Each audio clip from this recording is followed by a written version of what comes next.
আমি যতটুকু জানি সিফাত ভাই অলরেডি মনে হয় বাংলাদেশের প্রতিটা জেলা ঘোরা শেষ। অলমোস্ট প্রায় প্রায়। সবগুলাই ভাইয়ের অভিজ্ঞতা আছে ট্যুরের মধ্যে, সব মানে গ্রুপ থেকে ছুটে এরপরে আবার একসাথে হয়ে মানে অনেকগুলো ঘটনার, হ্যাঁ অনেকগুলো ঘটনার মানে সাক্ষী আছে ভাই। অনেক অনেক ধরনের হয় কি, এক এক সময় দেখা গেছে আপনি একটা প্ল্যান করছেন এক জায়গায়, একইভাবে আপনার ট্যুরটা শেষ করবেন সুন্দর করে, কিন্তু সময় সাপেক্ষে দেখা যাচ্ছে কি এটা সুন্দর মতো হয় না। গিয়েছেন একজনের সাথে বা একটা গ্রুপের সাথে, ওই শেষটা করবেন একটা গ্রুপের সাথে, ট্যুরটা শেষ করবেন একটা গ্রুপের সাথে, দেখা গেছে আপনার ট্যুরে যাওয়ার পরে সময় সাপেক্ষে কিংবা দুর্ঘটনায় আপনার ওনাদের সাথে আর একসাথে হয় না।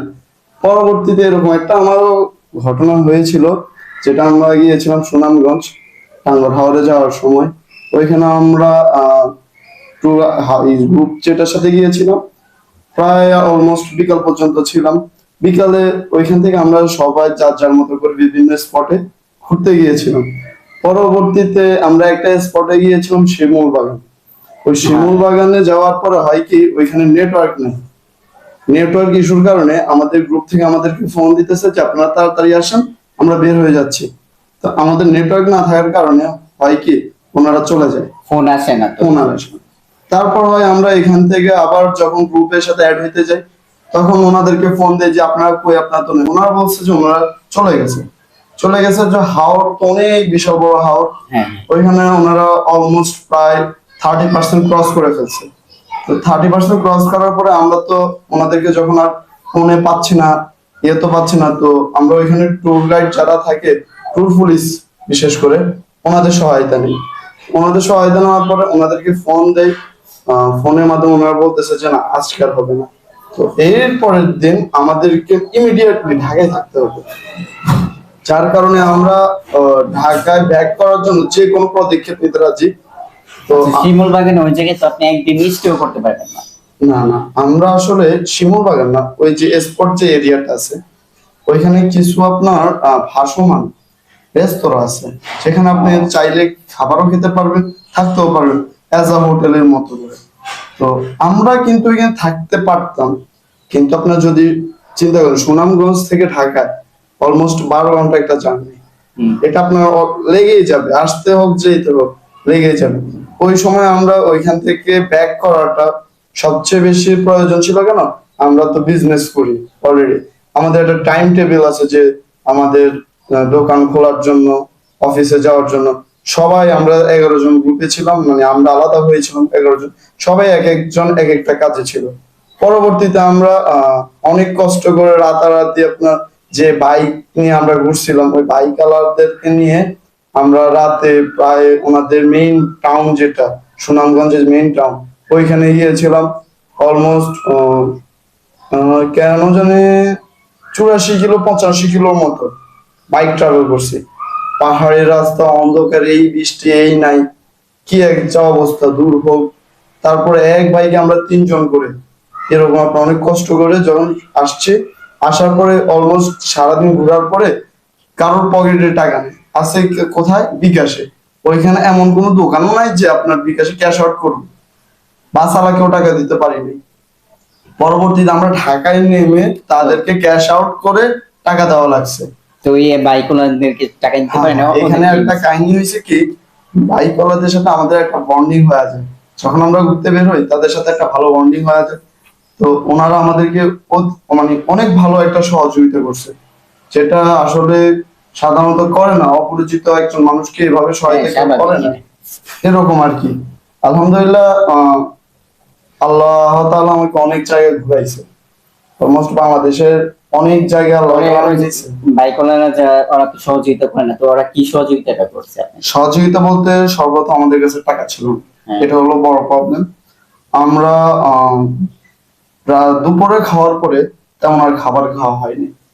তো সবাই পেটে ক্ষুধা আছে কিন্তু টাকাটা নেই, টাকা আছে বিকাশে কিন্তু তোলার মতো ওয়ে নেই, স্থান নাই। ওই সাইডে যারা থাকে তারা কিছুটা আপনার বর্ডার সাইড, তো পাহাড়ি এবং কি বাংলাদেশি আর ইন্ডিয়ান একসাথে থাকে, ওইখানে আপনার সুযোগ সুবিধা কম, বিদ্যুতে নাই যেখানে, ওইখানে তো আপনার দোকানপাট অনেকটা রিস্কি। তো দেখা গেছে আমাদের টাকা আছে বিকাশে কিংবা ব্যাংকে, আমরা হ্যান্ড ক্যাশ টাকা নিয়ে কিছু খেতে পারছি না, ওই টাইমে আমাদেরকে বাইকওয়ালারা খাবার খাওয়ায়। এরপরে যে ভাড়াটা আমরা অ্যাফোর্ড করতে পারতাম না, পার বাইকের খরচ আসে প্রায় 1600 থেকে 2000 টাকা পার বাইক। পার বাইক। কারণ আপনি চিন্তা করেন একটা 100 কিলো বাইক যখন নিয়ে যাবে 100 কিলো ঢাকা থেকে আনুমানিক এটা আপনার যদি হিসাব করে আপনার মেঘনা ব্রিজ, হ্যাঁ আপনি অলমোস্ট কুমিল্লা ঢুকে যেতে পারবেন। কুমিল্লা। কুমিল্লা প্লাস কুমিল্লা, যেমন মনে করেন আমাদের এখান থেকে নোয়াখালী 147 কিলো। 147 কিলো। কিলো। তাহলে আপনারা ওইটা কত কিলো ছিল? ওইটা ছিল আপনার একদম ইন্ডিয়ার কর্নার থেকে একদম মেইন বাজার পর্যন্ত প্রায় আপনার 85 থেকে 90 কিলো। তো এরকম একটা টার্নে আপনার পার পার্সনের ভাড়া আসে 700 থেকে 800 টাকা। তো আমরা এক বাইকে 3 জন, তো 3 জন যদি আপনি হিসাব করেন 700 করে 2100 টাকা। 2100 টাকা। ওই ভাড়াটা উনি সর্বমোট নিয়েছে আমার থেকে 600 টাকা। শুধু যে বাইকের যে তেল খরচ, ওই শুধু তেল খরচটা উনি নিয়েছে, এছাড়া আর আপনার এনাদার যে খরচগুলা কিছুই নেয়নি। কারণ ওনাদের অত্যন্ত আন্তরিক মানুষজন ছিল, ওনারা 4 জন ছিল আমাদেরকে নিয়ে আসছে, যারা 4 বাইকে করে আমরা 11 জন মানুষ আসি। এরকম একটা ইয়ে হয়ে গেল আর কি, যে বিপদের মুখ থেকেও যে মানুষকে পাওয়া যায় মাঝে মধ্যে, এটা তার প্রমাণ আর কি। আচ্ছা, সব নিয়ম ছিল। ট্যুরে গেলে তো এই যে ধরেন এরকম আমরা ট্যুর গ্রুপের সাথে গেলাম, তো যাওয়ার পরে কোন একটা দ্বীপে গেলাম, তো দ্বীপের এই ক্ষেত্রে যদি এমন হয় তখন কি করবেন? আসলে হয় কি, আমরা বাংলাদেশে এখন পর্যন্ত ওইরকম কোনো দ্বীপ হয় না যেখানে আপনার অ্যাভেলেবেল সুযোগ নেই। কিন্তু কিছু পাহাড়ি সাইট আছে যেখানে হয় কি, আমরা মানুষজনের মধ্যে একটা গ্যাপ থাকে। যেমন পাহাড়ি সাইডে যারা থাকে তারা পাহাড়ি মানুষজন হয়।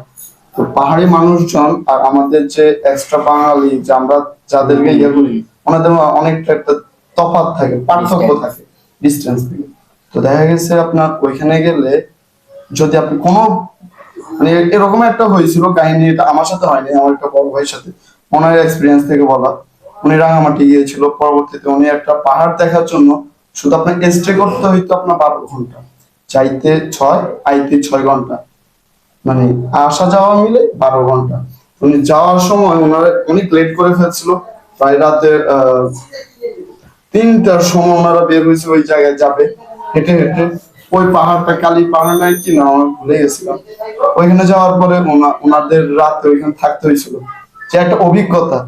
একা একা, আশপাশে বাড়ি নাই, খাওয়ার পানি নাই, পেটে ক্ষুধা, ওই সময় ওনারা কি করবে? ওনারা কি করছে যে অনেকক্ষণ ধরে অপেক্ষা করছে, রাতের অন্ধকারে ফোনে চার্জ নাই, শুধু ফ্ল্যাশ লাইট চালানোর মতো একটা ওই। কি দিয়ে মানে যাইতেছে কি দিয়ে? গাড়িতে নাই? না না না, এটা আপনি হেঁটে যেতে হবে। হেঁটে? হ্যাঁ। 6 ঘন্টা হেঁটে? এটা 6 ঘন্টা। আপনাকে বলি কি, ওই যে পাহাড়টা ওইটা পুরোটা হয়েছে বাংলাদেশ আর মানে বাংলাদেশ আর মায়ানমার না, ইন্ডিয়ার বর্ডার একদম ক্রসিং।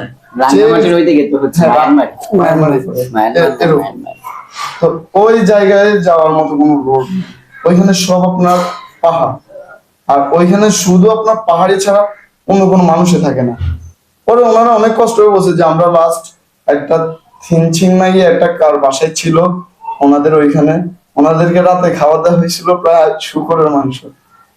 বলতে পারেন ওনারা রান্না করছিল রাতে, পরে ওনারা বলছে যে শুকর মাংস খেতে পারেন, ডিম ভেজে দিছিল, মুরগির ডিম ভেজে দিছিল, ওই খাইনি পরের দিন। তো এরকম একটা বিপদ হয় যেটা আমাদের পাহাড়ি সাইডে একেবারে। এই জন্য আমি মনে করি যে একটা হোস্ট প্রয়োজন, যে আপনাকে গাইড করবে যে ওইখানে কি হবে, কি আসল বিষয়, এগুলো একটু জেনে নেওয়া ভালো। আর আপনি যখন ট্যুর প্ল্যানটা করবেন, যে জায়গায় যাবেন ওইটা প্রপার একটা আইডিয়া আপনার নিতে হবে। তাহলে আপনি হঠাৎ করে আসলো যে ফ্রেন্ড বললো যে চলো ঘুরে আসি, আপনি ঘুরতে গেলেন, দেখেন কি যাওয়ার পর আপনি কিছু বুঝতেছেন না, এরিয়া সম্পর্কে আপনার ধারণাও নেই, পরে আপনি একটা বিপদের সম্মুখীন হয়ে যাবেন। যার জন্য সবাই সাজেস্ট করে, আমিও সাজেস্ট করি যে যেখানেই যাবেন একটু আপনার আইডিয়াটা নিতে হবে। ট্যুরে তো এইরকম ঘটনা তো বলছে যে কিছুদিন আগে পাহাড় থেকে যে পাহাড়ে ঝর্ণায় পড়ে। আসলে হয় কি, কিছু জিনিস আমাদের মধ্যেও থাকে না, ওইটা আপনার প্রকৃতির উপর ছেড়ে দিতে হয়। এরপরও আপনার সাবধানতা আপনাকে অবলম্বন করতে হবে, যতটুকু পারেন যে নিজেকে সংযত রাখা। হ্যাঁ, আপনি এক জায়গায় গেছেন, আপনার আবেগ বলেন কিংবা অনুভূতি বলেন, এই জায়গায় দেখছে কি আমরা সমুদ্রে গেলে কি করি, যে যাওয়ার সাথে সাথে আমরা সমুদ্রের দিকে হাঁটা শুরু করি, ভিতরের দিকে আপনার ডিপলি যাওয়া শুরু করি, কিংবা একটা পাহাড় দেখছি, টালান পাহাড়, আমরা উঠা শুরু করি। কিন্তু কিছু একটা প্রসেস আছে, এই প্রসেস গুলো যদি আপনি ফলো না করেন, হয়তো বা দুর্ঘটনা হইতে পারে, নাও হইতে পারে, কিন্তু আপনার তো দুর্ঘটনাটা আপনি নিজে নেবেন না, হাতে দাঁড়িয়ে থাকবেন না। এরকম আপনার যে আপনি যেটা শুনছিলেন যে পাহাড় থেকে পড়ে মারা গেছিল ছেলেটা, ঝর্ণায় হ্যাঁ, করছিল। ওই ছেলেটার নামও কিন্তু সিফাত, আমার নামই ছিল সিফাত নামে, ছোট একটা ছেলে, মানে হ্যাঁ। বয়স অনেক কম ছিল, 18-20 বছরের মতো। পাহাড় থেকে পড়ে পরে পানিতে মারা গেছিল। অনেক ওর তো ওই যে ফ্রেন্ড সার্কেল ছিল, পরে তো এই ওর পায় না পরে হচ্ছে নিখোঁজ, ওর খোঁজার পরে ওর পাইছে, আর ওরা তো রাইখে এসে পড়ছিল। এখন সবচেয়ে বড় সমস্যাটা হচ্ছে কি, আমাদের ঊর্ধ্বতন যে কর্মকর্তারা থাকে ওইখানে, পরিচালনার যারা থাকে, তারা কিছু পদক্ষেপ নিতে পারে যে এগুলো একটু দুর্ঘটনা এরিয়া, এগুলোতে আপনার সাবধানতা চলবেন, এগুলোর একটা নিয়মের মধ্যে নিয়ে আসতে হবে। যেমন আপনি যদি সীতাকুণ্ড, ভাইয়া তো গিয়েছিলেন maybe, আর সীতাকুণ্ড আপনি গেলে দেখবেন যে কোন সাইডে কি আছে না আছে একটা ইন্ডিকেট দেওয়া থাকে।